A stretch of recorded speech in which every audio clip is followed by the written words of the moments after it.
अब सवाल ये पैदा होता है कि इन 4 स्कूल ऑफ थॉट्स में हमारा क्या विश्वास है? तो हमारा जो अपना विश्वास है वो प्री ट्रिबुलेशन में है, यानी कि मसीह की मंडली के उठाए जाने के बाद क्लेश और महाक्लेश का समय आएगा। तो जस्ट आपकी जानकारी के लिए हमने इन टेबल्स को आपके सामने रखा है कि किस प्रकार से रैप्चर कहाँ पे हो रहा है। प्री ट्रिबुलेशन में रैप्चर पहले हो रहा है, मिड ट्रिबुलेशन में रैप्चर बीच में हो रहा है, प्री रैथ में जो है वो रैप्चर बीच में भी हो रहा है और अंत के समय से पहले हो रहा है, और इसके बाद जो पोस्ट ट्रिबुलेशन की विचारधारा है उसमें ट्रिबुलेशन और ग्रेट ट्रिबुलेशन के बाद रैप्चर हो रही है, ऐसा लोगों का मानना है। लेकिन हमारा अपना ये विश्वास है कि प्रभु यीशु मसीह की मंडली जो है वो क्लेश और महाक्लेश के समय काल से पहले हो जाएगी और फिर क्लेश और महाक्लेश का समय आएगा। अब हमें यह भी देखना है कि रैप्चर के बारे में लिखा कहाँ है। तो इसे हम लोग पहला थिस्सलुनीकियों उसके 4 अध्याय में 16 पद से 17 पद में जाके पढ़ेंगे, जहां इस प्रकार संत पौलुस ने मंडली के विषय में ये भविष्यवाणी की और कहा, क्योंकि प्रभु आप ही स्वर्ग से उतरेगा, उस समय ललकार और प्रधान दूत का शब्द सुनाई देगा और परमेश्वर की तुरही फूंकी जाएगी, और जो मसीह में मरे हैं वे पहले जी उठेंगे। तब हम जो जीवित और बचे रहेंगे उनके साथ बादलों पर उठा लिए जाएंगे कि हवा में प्रभु से मिलें, और इस रीति से हम सदा प्रभु के साथ। इस प्रकार से इस वचन में हम देखते हैं कि रैप्चर में कलीसिया जो है वो हवा में प्रभु यीशु मसीह के साथ मिलेगी, और इस प्रकार से प्रभु यीशु मसीह के दूसरे आगमन का ये पहला चरण होगा, और मंडली जो है प्रभु यीशु मसीह के साथ हवा में मिल रही है। और ये हिस्सा जो है वो प्री ट्रिबुलेशन रैप्चर को दिखाता है, और इसके अनुसार 7 वर्ष के क्लेश शुरू होने से पहले कलीसिया खींची जाएगी। और फिर क्या होगा? यीशु का बादलों पर आना होगा, मसीह में जो सोए लोग हैं वो जीवित होंगे, मसीह में जीवित लोग बदल जाएंगे, और ये लोग यीशु द्वारा हवा या बादल में खींच लिए जाएंगे। इस घटना का जिक्र पहले थिस्सलुनीकियों उसके 4 अध्याय के 16 से 17 पदों में पढ़ने को बहुत सफाई से मिलता है, और इसी को हम लोग रैप्चर कहते हैं, या प्री ट्रिबुलेशन रैप्चर पे हमारा विश्वास है। थोड़ा सा आगे हम लोग और भी देखेंगे कि इस रैप्चर के समय की घटनाओं में 3 मुख्य इवेंट होंगे। वो क्या क्या है? एक महान आवाज होगी, और फिर यीशु का बादलों पर दिखना होगा, और पृथ्वी से कलीसिया का उठना होगा। तो पहली जो घटना है जिसमें एक महान आवाज होगी, उस समय ललकार होगा, प्रधान दूत का शब्द सुनाई देगा, परमेश्वर की तुरही फूंकी जाएगी। और फिर इसके बाद जो यीशु का बादलों पर दिखना होगा वो प्रेरितों के काम उसके पहले अध्याय के 11 पद के अनुसार होगा। और फिर इसके बाद जो तीसरी घटना है जिसमें पृथ्वी से कलीसिया का उठना होगा, तो जो मसीह में मरे हैं, यानी कि जिन्होंने प्रभु यीशु मसीह पर विश्वास रखा है और वो यीशु मसीह में सो गए हैं, वे पहले जीवित उठेंगे। फिर जो जीवित हैं वे यीशु के साथ उठा लिए जाएंगे, मतलब बदल दिए जाएंगे, और एक महान घटना घटेगी। तो इन दोनों हिस्सों में, यानी कि पहला थिस्सलुनीकियों उसके 4 अध्याय में और पहले कुरिन्थियों उसके 15 अध्याय में, हम लोग प्रभु यीशु मसीह के कलीसिया के उठाए जाने के बारे में पढ़ सकते हैं। और इस बात का हमें एहसास होता है कि ये कलीसिया जो है वो क्लेश और महाक्लेश के 7 साल से पहले उठा ली जाएगी। दूसरी घटना में हम लोग पार्ट 3 के अंतर्गत कर रहे हैं, जिसमें यह देखेंगे कि क्या होगा स्वर्ग में कलीसिया के रैप्चर के बाद। हमने पिछले भाग में भी बताया था कि इस रैप्चर के कई स्कूल ऑफ थॉट्स हैं, लेकिन हमारा अपना यह विश्वास है कि ये कलीसिया का जो उठाया जाना है, जिसे हम रैप्चर कह रहे हैं, ये क्लेश और महाक्लेश जो कि 7 साल का काल होगा उसके पहले की घटना होगी। इसीलिए इसे प्री ट्रिबुलेशन रैप्चर के नाम से हम लोग ने बातचीत किया था। तो इस बात को जानने की जिज्ञासा हर एक विश्वासी को है कि आखिर जब मसीह बादलों पर आएगा और अपनी मंडली को वो बादलों पर उठा ले जाएगा, तो आखिर उस मंडली का क्या होगा? वो मंडली कहां जाएगी? विश्वासी लोग कहां जाएंगे? इसलिए इस दूसरी घटना के अध्ययन में हम लोग दो मुख्य बातों को देखेंगे कि आखिर बादलों के बाद कलीसिया का स्वर्ग में जाकर के 7 साल का समय कैसे बीतेगा। तो ये जो सवाल का विचार हर एक विश्वासियों के मन में आता है कि आखिर जब यीशु मसीह अपनी मंडली को बादलों पर उठा ले जाएंगे, तो बादलों से वो कहां ले जाएंगे और उस मंडली में पाए जाने वाले विश्वासियों का क्या होगा। इसी बात का अध्ययन आज हम लोग इस दूसरी घटना में कर रहे हैं कि क्या होगा स्वर्ग में। बादलों के ट्रांसपोर्टेशन से होती हुई यीशु मसीह के साथ उसकी मंडली जो है वो स्वर्ग में जाएगी, और इस बात को आज हम लोग देखेंगे कि कलीसिया का मसीह के साथ स्वर्ग में 7 साल के समय में 2 घटनाओं का होना होगा। और ये जो 7 साल का समय स्वर्ग में मंडली का है वो बहुत ही क्रूशियल है, क्योंकि इसी 7 साल के समय में पृथ्वी पर जो लोग छूट जाएंगे, बच जाएंगे, उनके लिए क्लेश और महाक्लेश का समय होगा। इन सारी घटनाओं को हमें परमेश्वर के वचनों में भी जाकर के देखना है, जैसा कि हम लोग दूसरा कुरिन्थियों उसके 5वें अध्याय के 9 से 10 पद में जब हम पढ़ते हैं, तो यहां पर इस प्रकार लिखा हुआ है, इस कारण हमारे मन की उमंग ये है कि चाहे साथ रहें चाहे अलग रहें, पर हम उसे भाते रहें, क्योंकि अवश्य है कि हम सब का हाल मसीह के न्याय आसन के सामने खुल जाएगा। ये मसीह का न्याय आसन है जिसे हम जजमेंट सीट ऑफ क्राइस्ट कहते हैं, और ये मसीह का न्याय आसन स्वर्ग में होगा जब मसीह की मंडली बादलों से होती हुई स्वर्ग में 7 साल के लिए उठाई जाएगी। और फिर इसके बाद संत पौलुस कहते हैं कि हर एक व्यक्ति अपने अपने भले बुरे कामों का बदला जो उसने इस देह के द्वारा किया हो उसको वो पाएंगे। यहां पर एक खास बात जो हमें ध्यान रखनी है कि मसीह की मंडली जो है वो यीशु मसीह के साथ उठाई जा रही है, और मंडली में पाए जाने वाले जो सदस्य हैं वो विश्वासी हैं। तो विश्वासियों के लिए एक न्याय सिंहासन होगा जिसे कहते हैं मसीह का न्याय आसन या जजमेंट सीट ऑफ क्राइस्ट। तो हम ये देख रहे हैं कि कलीसिया का मसीह के साथ स्वर्ग में 7 साल के समय में होने वाली जो 2 घटनाएं हैं, उसमें जो पहली घटना है वो मसीह का न्याय आसन होगा जिसे हमने जजमेंट सीट ऑफ क्राइस्ट के नाम से कहा, और ये जजमेंट जो है वो विश्वासियों का होगा। और फिर इस जजमेंट के बाद कलीसिया का जो है वो मेमने के साथ ब्याह में भोज होगा जिसे marriage supper of the lamb कहते हैं। और आज के इस इवेंट में हम लोग इन्हीं 2 घटनाओं के बारे में स्टडी करने जा रहे हैं।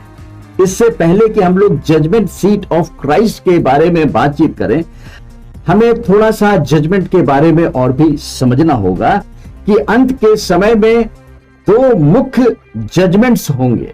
जो पहला जजमेंट होगा वो तो जजमेंट सीट ऑफ क्राइस्ट के नाम से जाना जाएगा, और इसी के साथ एक और जजमेंट होगा जिसे हम कहेंगे व्हाइट थ्रोन जजमेंट।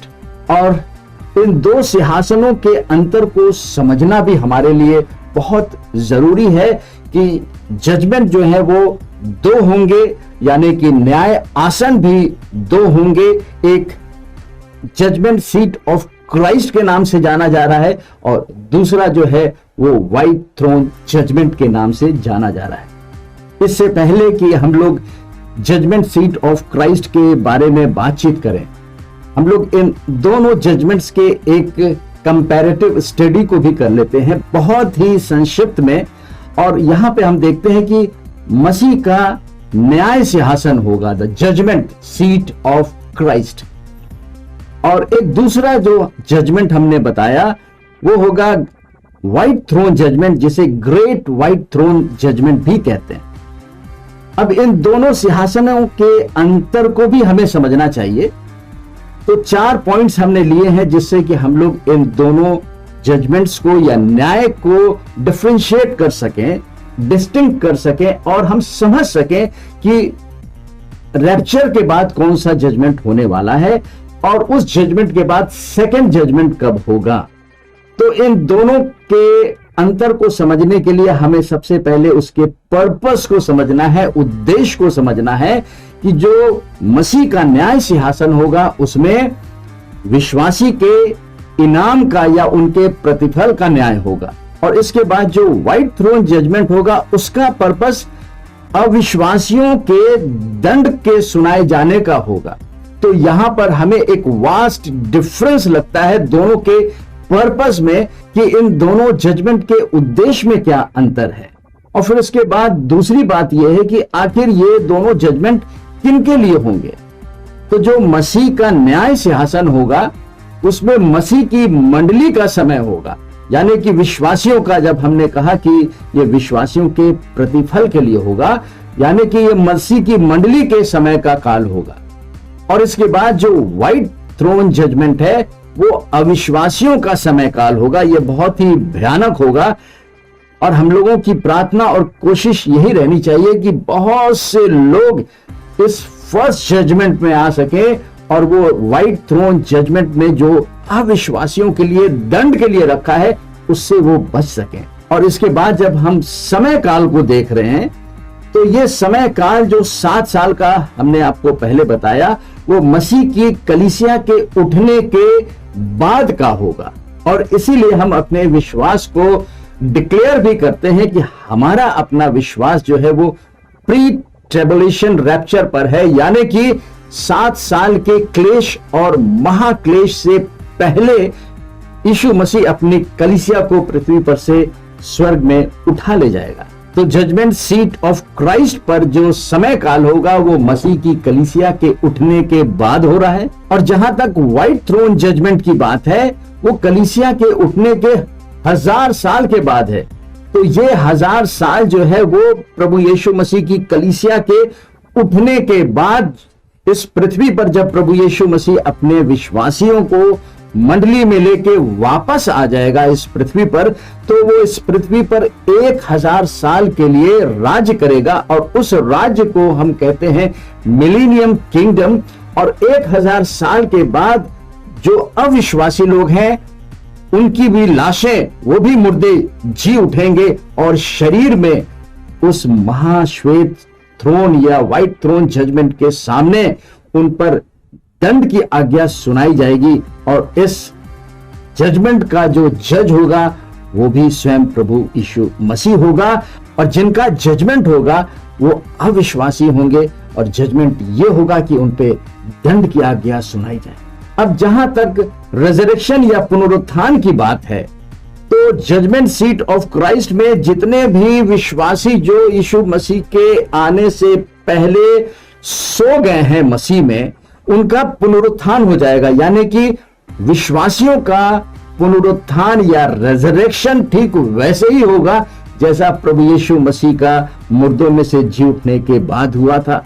और यह पुनरुत्थान जजमेंट सीट ऑफ क्राइस्ट में विश्वासियों के साथ घटेगी, लेकिन व्हाइट थ्रोन जजमेंट में जो पुनरुत्थान होगा वो अविश्वासियों का होगा। तो वैसे तो आज हमारा विषय जजमेंट सीट ऑफ क्राइस्ट है, व्हाइट थ्रोन जजमेंट के बारे में हम लोग फिर कभी बातचीत करेंगे। तो आइए जजमेंट सीट ऑफ क्राइस्ट के बारे में समझे। जैसा कि पहला कुरिन्थियों उसके 3 अध्याय के 11 से 15 में लिखा हुआ है कि मसीह के न्याय आसन पर, यानी कि जो जजमेंट सीट ऑफ क्राइस्ट है उसमें हमारे द्वारा इस पृथ्वी पर या विश्वासियों के द्वारा इस पृथ्वी पर किए गए कामों का जांचा जाएगा। और ये जांच हमें दंड देने के लिए नहीं है, लेकिन ये विश्वासियों का इस पृथ्वी पर प्रभु यीशु मसीह के राज्य के कामों के लिए दिए गए प्रतिफल से जुड़ी हुई घटना होगी। तो आइए हम पढ़ें, यहां लिखा है, क्योंकि उस नेव को छोड़ जो पड़ी है वो यीशु मसीह है, कोई दूसरी नेव नहीं डाल सकता। यानी कि हमारी जो डॉक्ट्रिनल या जो हमारी शिक्षा का आधार है वो यीशु मसीह ही होना चाहिए। इसे आप इब्रानियों की पत्री उसके 6वें अध्याय के पहले कुछ पदों में देख सकते हैं।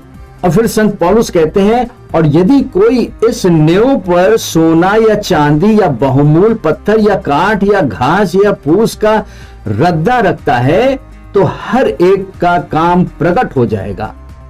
इस बात को भी हम आपको याद दिलाना चाहते हैं कि यह विश्वासियों के लिए कहा जा रहा है, पत्रियां मंडली के लिए लिखी गई हैं, विश्वासियों के लिए लिखी गई हैं, क्योंकि वह दिन उसे बताएगा। यह जजमेंट सीट ऑफ क्राइस्ट का समय होगा, इसलिए कि आग के साथ प्रकट होगा। अब कैसी आग होगी? पवित्र आत्मा की आग होगी, और वह आग हर एक का काम परखेगी कि कैसा है। इसलिए इससे पहले कि उस आग से हमारे काम स्वर्ग में परखे जाएं, इस पृथ्वी पर आज हमें उस पवित्र आत्मा और आग के बपतिस्मे की जरूरत है। वही पवित्र आत्मा हमें प्रभु यीशु मसीह के किए गए कामों को आगे बढ़ाने में, रद्दों को रखने में हमारी सहायता कर सकता है। बिना पवित्र आत्मा के हम कुछ भी नहीं कर सकते। आगे हम लोग देखेंगे कि हमारे काम कैसे होते हैं और पवित्र आत्मा की सामर्थ्य से किए गए काम कैसे होते हैं। फिर 14 पद में देखते हैं, जिसका काम उस पर बना हुआ स्थिर रहेगा। कामों की बात हो रही है। वह मजदूरी पाएगा, यानी कि रिवॉर्ड पाएगा, प्रतिफल पाएगा। और यदि किसी का काम जल जाएगा, यह पवित्र आत्मा की आग है जो कि स्वर्ग में हमारे उन किए गए सारे कामों के अकाउंट को खत्म कर देगी। अगर हमने अपने लिए कामों को किया है या अपनी महिमा के लिए किया है। लेकिन परमेश्वर का अनुग्रह ऐसा बड़ा है कि 15 पद में लिखा है, और यदि किसी का काम जल जाएगा तो वह हानि उठाएगा, पर वह आप बच जाएगा, परंतु जलते जलते। तो हमारे जीवन की जो फाउंडेशन है वो प्रभु यीशु मसीह है, और इस प्रभु यीशु मसीह की फाउंडेशन पे हम प्रभु यीशु मसीह के राज्य के लिए कैसा रद्दा डाल रहे हैं, उन कार्यों के आधार पर बहुत से रिवॉर्ड्स हैं जो कि मुकुट के रूप में हर एक विश्वासियों को दिए जाएंगे। इसे बीमा भी कहते हैं। जिन्होंने अपनी दौड़ को अच्छे से दौड़ी है, जिन्होंने इस विश्वास की कुश्ती को परमेश्वर के वचन के अनुसार लड़ा है, उनको उनके कामों के अनुसार इन मुकुट के रूप में जो है वो प्रतिफल दिया जाएगा। तो आज जब हम पृथ्वी पर हैं तो हमें इस बात को देखना है कि हमारे किए गए काम जो है वो, जो मटेरियल है, जिन वस्तुओं का हम इस्तेमाल कर रहे हैं, वो क्या सोना है या चांदी है या बहुमूल पत्थर है। ये प्रेशियस चीजें इस पृथ्वी पर की नहीं है, या इस पृथ्वी पर के घास या फूस का रद्दा हम अपने आत्मिक जीवन के द्वारा परमेश्वर के राज में डाल रहे हैं। क्या सोना है या चांदी है या बहुमूल पत्थर है। ये प्रेशियस चीजें इस पृथ्वी पर की नहीं है, या इस पृथ्वी पर के घास या फूस का रद्दा हम अपने आत्मिक जीवन के द्वारा परमेश्वर के राज में डाल रहे हैं। तो इन सारी बातों को जजमेंट सीट ऑफ क्राइस्ट में जांचा जाएगा, और मसीह के न्याय आसन यानी कि जजमेंट सीट ऑफ क्राइस्ट पर कामों का जांचा जाना कि नेव पर कैसा रद्दा डाला है, इसे हम परमेश्वर के वचन में भी जाके देखेंगे कि क्या हमने अपनी सेवा में स्वर्गीय वस्तुओं का इस्तेमाल किया है या सांसारिक वस्तुओं का इस्तेमाल किया है। तो आज जब हमें प्रभु यीशु मसीह की सेवा का मौका मिला है, तो हमें यह देखना है स्वयं में पवित्र आत्मा की अगुवाई के द्वारा कि हम अपने जीवन में कैसे रद्दों को डाल रहे हैं, उन रद्दों को डालने में किन किन वस्तुओं का इस्तेमाल कर रहे हैं, क्या वो स्वर्गीय हैं या वो सांसारिक वस्तुएं हैं। तो क्या है ये कार्यों का रद्दा और ये कैसे डाला जाता है। तो जो स्वर्गीय वस्तुओं के आधार पर रद्दा डाला जा रहा है वो सोना है, चांदी है और बहुमूल पत्थर है। अगर हमने अपनी सेवा में इन स्वर्गीय वस्तुओं का इस्तेमाल किया है तो हमारे कार्य प्रभु के लिए ग्रहण योग्य है।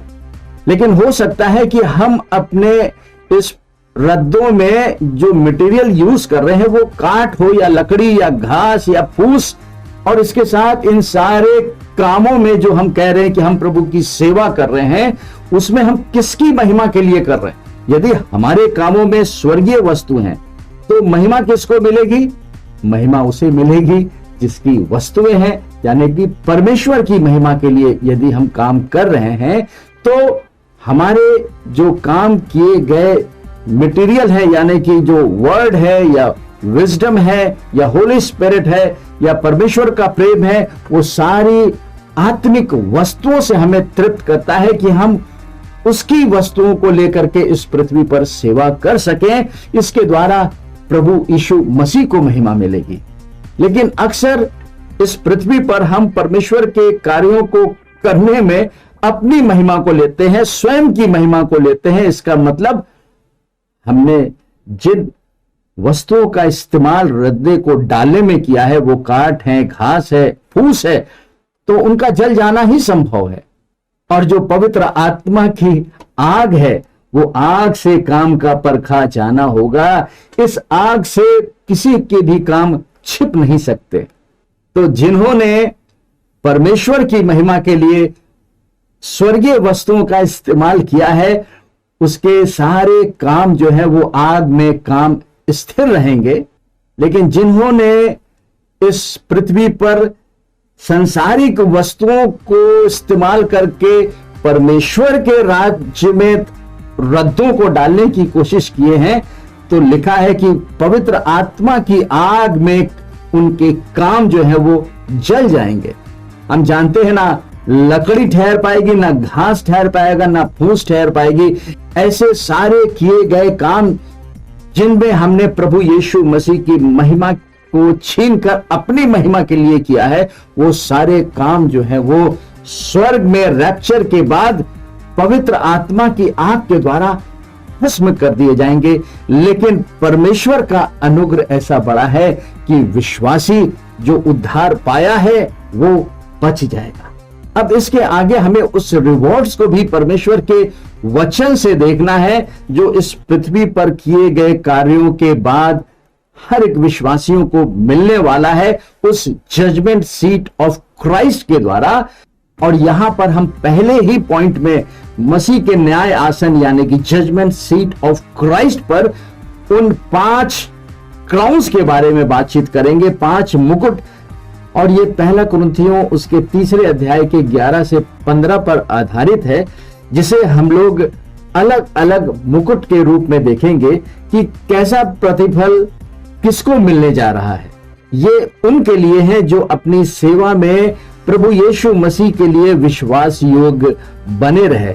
और इसे हम लोग पहला कुरिन्थियों उसके 9 अध्याय के 24 और 25 पदों में जाके पढ़ेंगे और देखेंगे कि ये अविनाशी मुकुट या इम्पेरिशेबल जो क्राउन है वो किसके लिए है। क्योंकि यहां पर संत पौलुस कहते हैं, क्या तुम नहीं जानते कि दौड़ में तो दौड़ते सभी हैं, परंतु इनाम एक ही ले जाता है। तुम वैसे ही दौड़ो कि जीतो। और हर एक पहलवान सब प्रकार का संयम करता है। वे तो एक मुरझाने वाले मुकुट को पाने के लिए ये सब करते हैं, परंतु हम तो उस मुकुट के लिए करते हैं जो मुरझाने का नहीं, जो इम्पेरिशेबल है, जो अविनाशी है। वो ऐसे लोगों के लिए है जिन्होंने अपनी सेवा को इस पृथ्वी पर प्रभु यीशु मसीह के साथ सारे विश्वास योग्यता के साथ पूरी की है। फिर अगले क्राउन के बारे में हम लोग देखते हैं कि दूसरा मुकुट जो है वो आनंद का मुकुट होगा या क्राउन ऑफ जॉय, और ये परमेश्वर की महिमा के लिए है। और इसे हम लोग पहला थिस्सलुनीकियों उसके 2 अध्याय के 19 पद में जाकर के देखेंगे, जहां लिखा हुआ है, भला हमारी आशा या आनंद या बड़ाई का मुकुट क्या है। आनंद या बड़ाई का मुकुट क्या हमारे प्रभु यीशु मसीह के सम्मुख उसके आने के समय तुम ही ना होगे। हमारी बड़ाई और आनंद तुम में हो। तो यहां पर हमने आनंद के मुकुट के बारे में बातचीत की। फिर जो तीसरा मुकुट है वो धार्मिकता का मुकुट है, द क्राउन ऑफ राइचियसनेस, और ये उनके लिए है जो प्रभु यीशु मसीह के दूसरे आगमन की बाट जो रहे हैं। आज बहुत से लोग हैं जो कहते हैं 2000 साल हो गया, अभी तक प्रभु यीशु मसीह का आना नहीं हुआ। लेकिन जब हम प्रभु यीशु मसीह के आगमन की बाट जोहते रहते हैं तो वचन के अनुसार दूसरा तिमुथियुस उसके 4 अध्याय के 8वें पद में लिखा हुआ है, भविष्य में मेरे लिए धर्म का वह मुकुट रखा हुआ है। बाइबल में जब भी धर्म आए तो ये रिलीजन नहीं है, दिस इज राइचियसनेस।